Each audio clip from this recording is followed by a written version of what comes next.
Roderick Navarro es venezolano, vive en Brasil, es analista político, fue presidente de la Federación de Centros Universitarios en la Universidad Central de Venezuela, opositor al régimen chavista, político exiliado en Brasil desde el 2017 por ser culpado por el tirano venezolano de terrorista y fascista.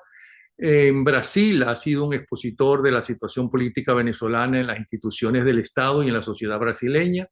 En el 2022 participó como asesor del candidato presidencial Bolsonaro, trabajando con el padre Kelmon.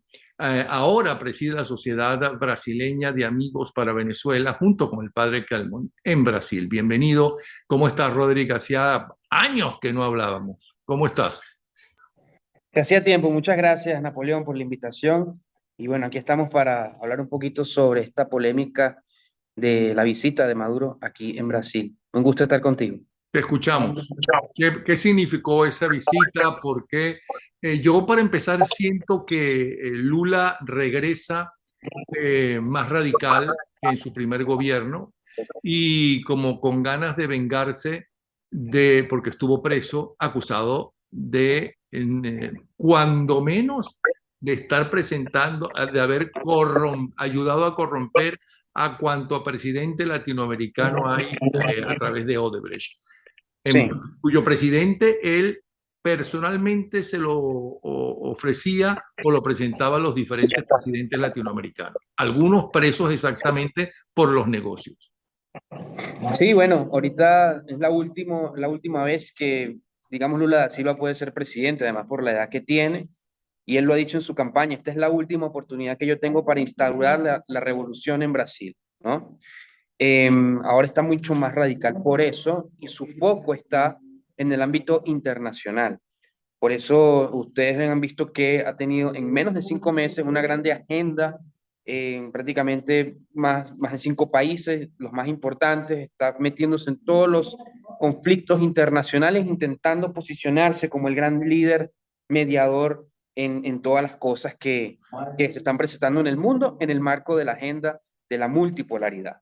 Ahora, la visita de Maduro es de Pero, las más radicales pero en eso, acciones. perdona que te interrumpa, en ese mediador le está resultando bastante mal, porque mediador con lo que hizo en Rusia y el rechazo a reunirse con Zelensky y mediador con Maduro, ha logrado que inclusive buena parte de la izquierda brasileña lo señale y de la izquierda latinoamericana también lo señale. Es decir, está al revés. Me da la impresión que está dividiendo a la izquierda, pero bueno. Pero es que eso le está trayendo consecuencias también a lo interno de su gobierno. Ya te voy a hablar de ese aspecto. La llegada de Maduro acá es una de las cosas más radicales que ha hecho después de su Pax rusa, ¿no? Respecto a la postura frente al conflicto en Ucrania, a la invasión de los rusos a Ucrania. Él se rechazó a verse con Zelensky, pero con toda la pompa recibió aquí al canciller ruso y todo su discurso en la visita de China, sobre todo, fue en función de ponerse del lado de los rusos, ¿no? Para él, siempre en el marco del cinismo, ellos nunca son los culpables, ellos siempre son las víctimas. Y en el marco de ese discurso, en el que él dijo que todo lo que se dijo la justicia brasileña, de que él era corrupto, de que era un ladrón, de que todo eso se comprobó bajo el debido proceso, con pruebas y con testigos, y por eso fue condenado a la cárcel. Él dijo que eso era mentira, que todo eso era producto de narrativas para destruirlo a él. Con base a esa estructura, entonces llega, trae a Maduro para acá y dice en un polémico discurso, Maduro es una víctima de la construcción de narrativas para destruirlo. Dicen que él es autoritario, dice que él es un dictador, que él es violador de derechos humanos, que es un asesino. Todo eso es una falacia para tratar de perjudicar a Venezuela. Y gracias a las consecuencias de esa narrativa y las sanciones que son peores que la guerra, estoy citándolo a él, entonces han huido de Venezuela casi 7 millones de venezolanos. Palabras más, palabras menos, ese fue el mensaje que dio. Esto genera unas reacciones muy negativas en todo el país, que vienen de la derecha, por supuesto, de la oposición, pero también vienen de la misma izquierda. los grandes apoyadores de él en los medios de comunicación, grandes periodistas, los grandes medios, como por ejemplo la Globo, fueron muy críticos ante la llegada de Maduro acá. Incluso uno de los artistas más famosos acá, que se llama Luciano Huck, que tiene un programa de televisión todos los fines de semana, agarró un avión y se fue para la frontera y dijo, esto no es una narrativa, esto no es mentira, esto es verdad lo que están viviendo los venezolanos, ¿sí? Y con la mala suerte de que, como a Maduro no le gustan los medios de comunicación, ni la libertad de expresión, ni los periodistas, en su comitiva, en su llegada en el palacio, agredió a una periodista, que por cierto era de izquierda, y la agredió feo. Los videos están allí en las redes sociales. Y Globo salió rechazando esto y por supuesto levantó toda la solidaridad fuera de las ideologías de muchos actores políticos en solidaridad a esta acción con esa periodista en particular. Entonces, la llegada de Maduro acá ha sido muy negativa, a pesar de que él ha querido hacer el consenso de Brasilia, que fue el documento que ellos hicieron con todos los presidentes de la América del Sur, en la que, por cierto, Lula prohibió que se transmitieran las declaraciones de estos presidentes. Pero ahí está el muy astuto presidente de Uruguay con su teléfono, se grabó diciendo que Venezuela, pues hay una situación en Venezuela que no se puede pasar por debajo de la mesa. Y por su parte también el presidente Boric, que siendo un presidente de izquierda, fue muy crítico también frente a lo que estaba pasando en Venezuela, contradiciendo en Brasil lo que dijo el presidente brasileño el día anterior. Y dijo, lo que está pasando en Venezuela no es una narrativa, es una realidad. Entonces, más allá de la visita de Maduro con todo esto que está generando unas reacciones en el Congreso, de las que ya te voy a hablar, esto está generando unas cuestiones negativas dentro, el actuar de Lula, dentro de la base de gobierno, ¿sí? Algo que me hace pensar en el caso de Colombia con Petro, que fíjate que se le desmoronó la alianza que lo llevó al poder, y también le pasó prácticamente lo mismo al presidente Boric en Chile, que también se le desmoronó la alianza que lo llevó al poder. Lo mismo le está pasando aquí a Lula da Silva.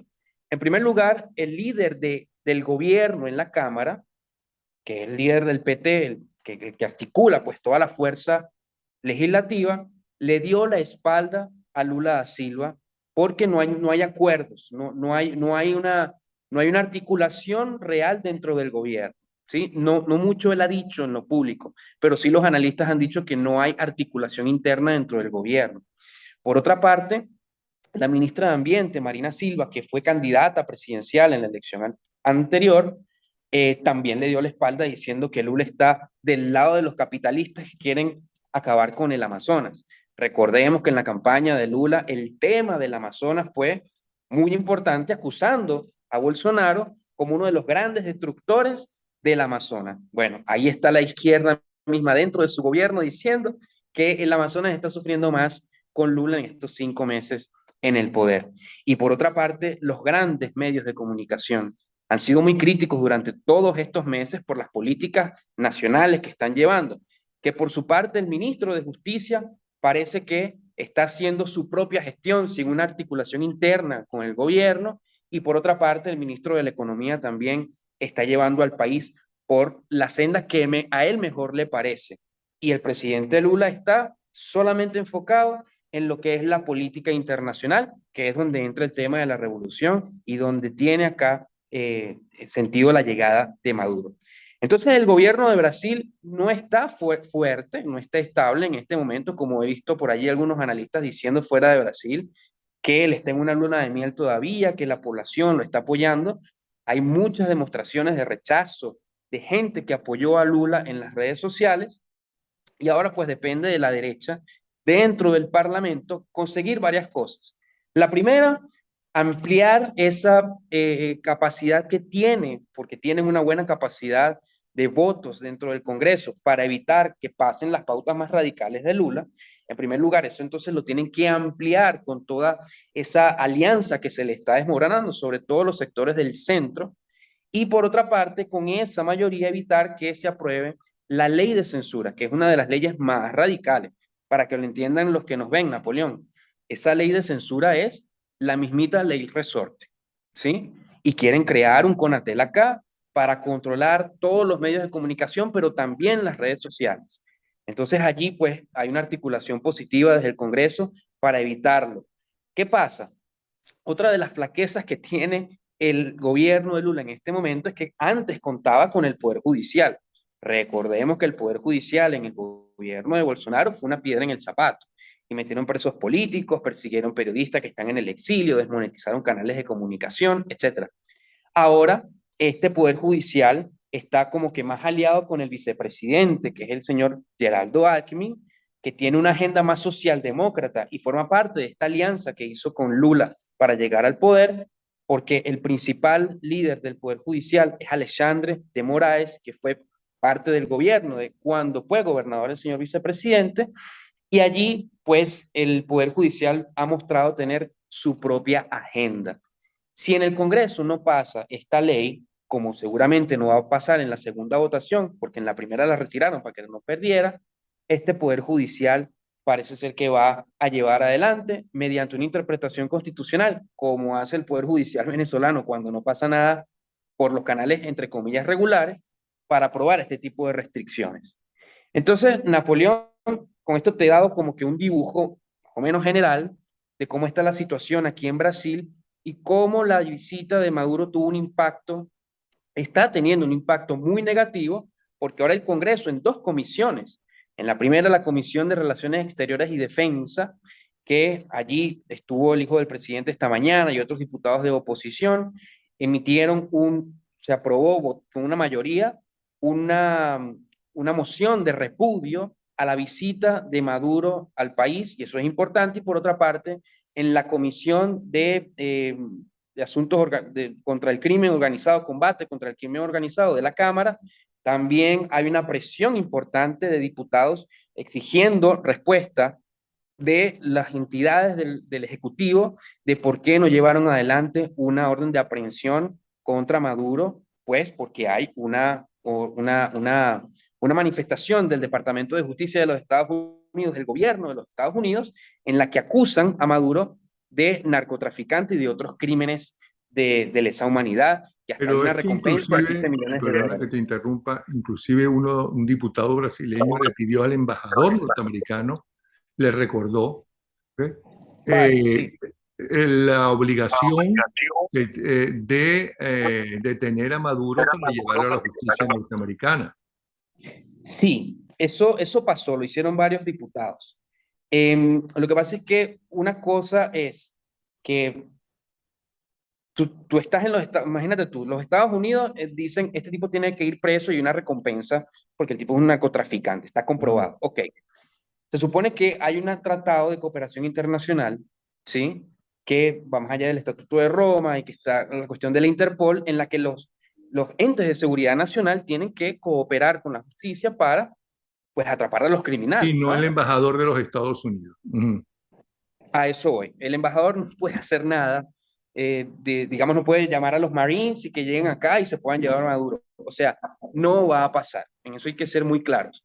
No va a hacer nada el gobierno de los Estados Unidos más que o responder con esto que te estoy diciendo de una manera mucho más diplomática a los señores diputados o emitir algún tipo de comunicado o de presión a Cancillería para que cumplan con su cometido. En todo caso, no hubo una respuesta de la embajada. ¿Sí? Por Lo que otro sí me parece lado, por positivo, otro lado, en el Congreso, cuando anunciaron a Maduro, empezaron a gritar dictador, dictador, asesino, asesino. eso fue hoy, sí. Ujú. Eso fue hoy porque los diputados, pues hay una indignación, Napoleón, ¿no? O sea, fíjate tú qué es lo que les indigna a los brasileños. Primero el tipo llegando en el aeropuerto, ¿sí? De noche. Y la primera imagen, o sea, lo que hace Maduro a pisar tierra es ver a los militares parándosele firme. Esa imagen de ver a la Fuerza Armada brasileña, Fuerza Armada patriota, y que no es comunista, eso generó mucha indignación en el pueblo brasileño, que no es como nosotros los venezolanos, que no tenemos en este momento una imagen positiva de nuestra Fuerza Armada. Aquí el pueblo brasileño sí tiene una imagen positiva de su Fuerza Armada. Entonces, esa imagen fue chocante. En segundo lugar, Pero la agresión perdona, a la eso periodista. tienen que hacerlo con todos los presidentes que llegan, supongo yo, ¿no? Claro que sí, pero es indignante ver a un tirano, No, ¿sí? claro, claro. En un país donde además, te digo, Napoleón, aquí en Brasil, los brasileños están muy orgullosos de la política que llevó el presidente Bolsonaro para atender la crisis humanitaria que se presentó en la frontera. Aquí ya hay casi 500.000 venezolanos ¿sí? Y muchos de ellos entraron por la frontera por Roraima a través de la operación acogida. Rápidamente te explico cómo funciona. Los venezolanos llegan allá, los recibe la Policía Federal, les dan de una vez un papel de refugio que les da un estatus migratorio estable, pasan unos campos de concentración donde se les da comida, donde se les da agua, baño, ropa para vestirse, acobijarse, atender a los niños con salud básica, porque llegan las mamás, los papás con los niños en brazos, con una situación precaria, y esperan allí hasta ser interiorizados. ¿Qué significa ser interiorizados? Que ellos van a ser recibidos por una familia en el interior que los va a ayudar a comenzar una nueva oportunidad, una nueva vida. Van a alquilar una casa, van a encontrar un trabajo, van a hablar portugués, etcétera, Y etcétera. eso fue con Bolsonaro. Sí. Supongo que algo pasará con Lula, como algo pasará con Petro en Colombia, que el gobierno de Duque se portó maravillosamente bien con los venezolanos. Aquí todavía no han dicho nada sobre quitar eso, porque además está llevado adelante esa política por las mismas Fuerzas Armadas, ¿ok? Y allí que haya también mucho orgullo con ellos, allá en ese sector de Roraima, donde te digo, Napoleón, que el 60 y pico por ciento de las personas que viven en ese estado votaron en la elección anterior por el presidente Bolsonaro. Al tener un impacto muy grande, pues esta demanda que generó la presencia de tantos venezolanos en ese estado. Todavía no han dicho nada de que vayan a quitar eso y no creo que lo vayan a hacer porque genera un resultado muy positivo para el país y sobre todo para esa región. Lo que sí es que si el presidente de la República dice que Maduro es víctima de una narrativa y que esta crisis humanitaria es culpa de las sanciones, no culpa de Maduro, pues naturalmente la crisis humanitaria no entonces va a tener las mismas justificaciones que tuvieran anteriormente con el gobierno de Bolsonaro, ¿sí? Pueden que ellos cambien un poco eso. Ahora, Maduro lo que anunció acá fue que van a empezar un nuevo proceso de integración, fíjate tú, van a empezar un nuevo proceso de integración respetando la diversidad para encauzar a la América del Sur hacia la agenda de la multipolaridad, ¿sí? Ya anunciaron hoy que van a llevar adelante agendas para conseguir que América del Sur no trabaje, no comercie más con el dólar. Ya el Banco de los BRICS, que también lo está dirigiendo una brasileña, que es la expresidenta Dilma Rousseff, desde ya emitieron una comunicación en la que dice que parece que eso no lo van a tomar en serio, ¿sí? Parece que van a utilizar otros mecanismos. En todo caso, pues aquí lo que se intentó fue hacerle una lavada de cara a la tiranía. Esto no tuvo otro objetivo, esta reunión de presidentes aquí en América del Sur. Era importante que Maduro sea reivindicado ante la región y a partir de allí, pues, construir una agenda mucho más grande en contra de Occidente, pero principalmente en contra de los Estados Unidos. Ahora bien, yo te interrumpí en el momento en que decías que estaba indignado el pueblo brasileño al ver a sus militares recibir a un dictador cuadrándose. Y después iba a decir Sí, una segunda cosa y te interrumpí. no, sí, eso fue una cosa que indignó mucho a todo el mundo, pero también la agresión que sufrió la periodista en la noche en la que ellos estaban llegando, estaban en el palacio, porque se ve el video, una señora y le pegaron, pues, le pegaron a la señora, le dieron un empujón. Y fue uno de de seguridad chavista, ¿sí?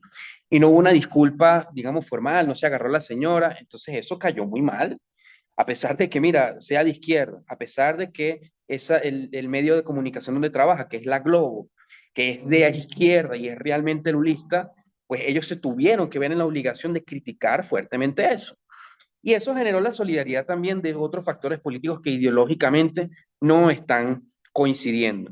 Entonces, de Ahora, alguna forma, eso unió la opinión pública en contra de Lula en esta oportunidad. Maduro pudo responder o respondió o quiso responder algunas de las preguntas de los periodistas en las horas que lleva Sí, en Brasil.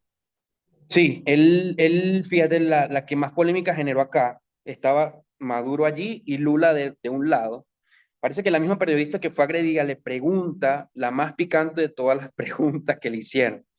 Le dijeron, Maduro, ¿cuál es el número? ¿Cuál es la cifra de la deuda que ustedes tienen con Brasil? Porque es todo lo que generó Lula 1 y 2 con Chávez fue una gran deuda, ¿sí? Esa deuda que nosotros podemos ver allá en Venezuela, de los metros que no se terminaron y todas esas obras de infraestructuras que Odebrecht dejó de construir. Es una gran deuda.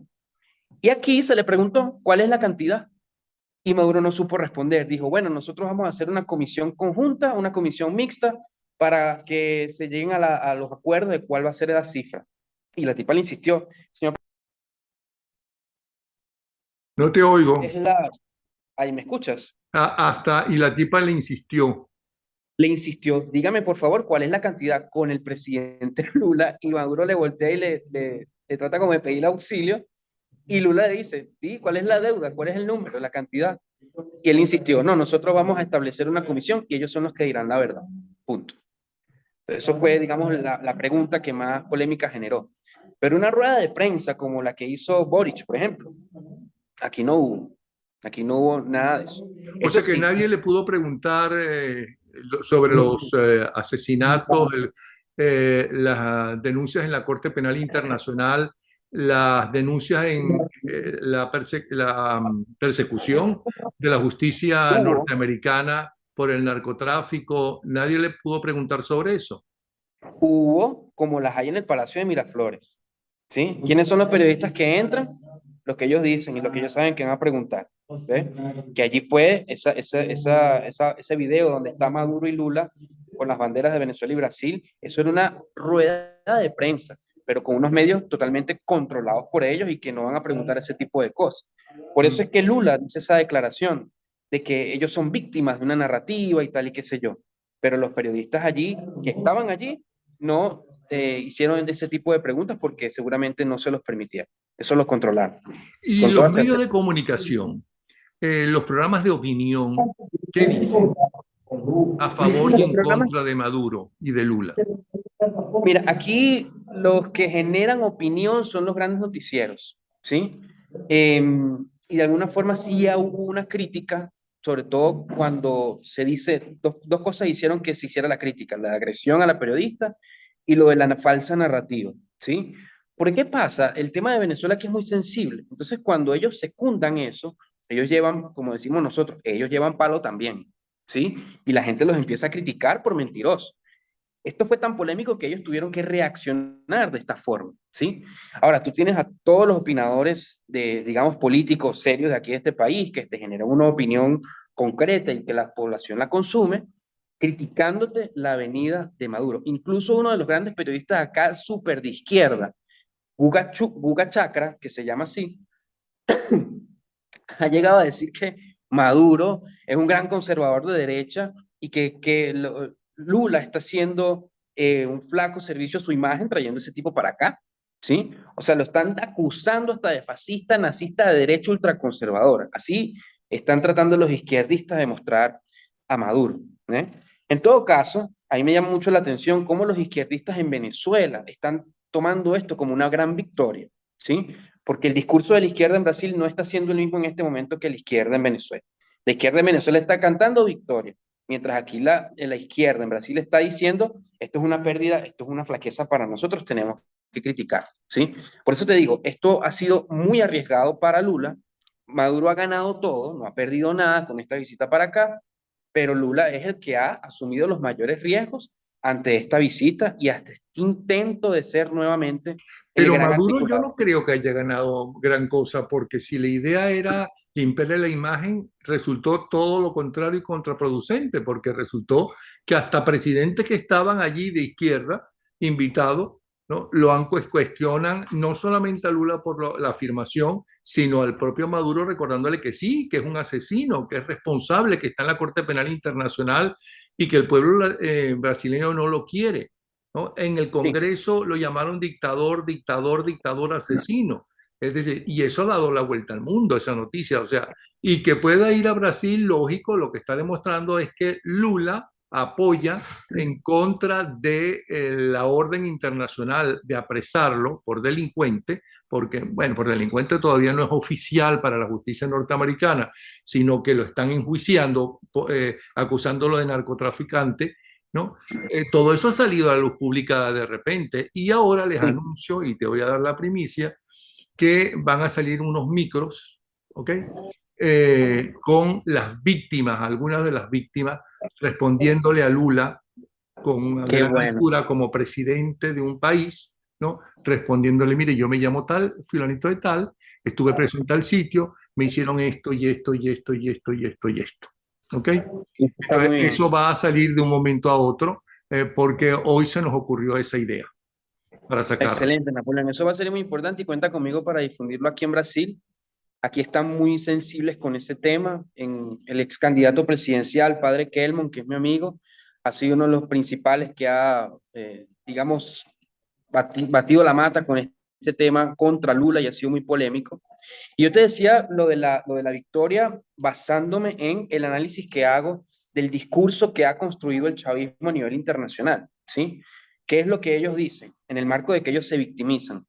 Aquí desconocieron a Maduro, que siempre ha tenido el poder, y no era Guaidó. Recordemos que Guaidó viene de el reconocimiento de los 60 Sí. países, o sea, un hecho político que hoy ya no existe porque ellos mismos decidieron que no existiera más.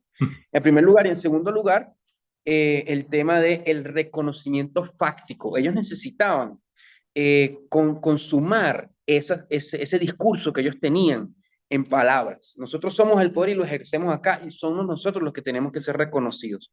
Con la presencia de Maduro acá, traído por Lula, que viene a hacer una gira con China, viene a hacer un alineamiento con Rusia y con los BRICS, ahora en América del Sur, pues despliega Lula con la visita de Maduro en una relación ganar-ganar, en la que dice, yo soy capaz de alinear a la América del Sur y soy tan capaz de hacerlo que todos aquellos presidentes que no reconocían a Maduro lo critican, yo los traigo a mi país con el tipo sentado en la mesa. Entonces, Boric y el presidente de la calle pudieron hacer críticas hacia Maduro. Perfecto, pero reconocieron que el tipo es el que está en Venezuela ejerciendo el poder. Entonces, para ellos eso es una ganancia, ¿sí? Infelizmente. Por eso yo creo tan positivo, que el senador Sergio Moro haya invitado a María Corina Machado para que dé un testimonio, una declaración en la Cámara del Senado, nada más y nada menos, donde allí ella va a exponer la realidad de Venezuela y va a ser el contraste, va a ser la única voz política venezolana que será contraste contra las declaraciones oficiales que dio el presidente con Maduro allí. Entonces, fíjate tú, ese sería el balance, pero afortunadamente aquí hay una oposición que por esta razón ha tenido más razones para articularse, ha tenido más razones para enfrentar al régimen de Lula de una manera mucho más ordenada, ¿sí? Porque no lo estaban haciendo de esa forma anteriormente, y que ahora pues va a tener un éxito y va a tener esto repercusión, yo creo que sí, Napoleón, en lo que va a venir a pasar en Venezuela en los próximos meses, sobre todo con el tema de las primarias en octubre. Bueno, la idea que te acabo de dar como primicia la estamos haciendo con Tamara Suju. Ella va a ser Excelente. la fundamental, justamente el contacto que ha tenido y quién mejor que ella en la defensa de los derechos humanos, no solamente de los venezolanos, ahora lo está haciendo a nivel internacional también. Entonces, está Bueno, buenísimo. De hecho el informe que ella estaba presentando del Instituto Casla allá en España ayer, pues con esta corredera ellos nos mandaron ese informe y yo se lo hice también llegar a uno de los diputados, al diputado Coronel Asís, para que expusiera en esa comisión los detalles. Ese informe que hizo Tamar está buenísimo, porque te muestra toda la cadena de mando, te muestran los procedimientos que ellos llevan para la persecución y la tortura, te muestran cómo violan los derechos humanos de manera sistemática, y afortunadamente eso en este momento también está en manos del Congreso, así que la presencia de Tamar en esto creo que va a ser súper especial en ese sentido. bueno, Roderick, felicitaciones por todo lo que has hecho y por tu valentía, tanto en Venezuela como fuera de Venezuela. Vuelvo a recordar que él fue presidente de la Federación de Centros Universitarios de la Universidad Central de Venezuela. Eh, eh, Fue exiliado, está exiliado en Brasil desde el 2017. Maduro lo culpó de terrorista y de fascista. En Brasil ha sido un expositor de la situación política venezolana en las instituciones del Estado y en la sociedad brasileña. Participó como asesor del candidato presidencial de derecha, el padre Kelmon, en la alianza a la reelección de Bolsonaro. y ahora preside la Sociedad Brasileña de Amigos para Venezuela junto al padre Kelmon en Brasil. Es uno de los muchachos justamente que salieron a la calle a luchar, muchos de los cuales fueron asesinados por el régimen de Maduro. Un abrazo, Broderick, y espero que sigamos en contacto, ¿sí? Muchas gracias, Napoleón. Fíjate.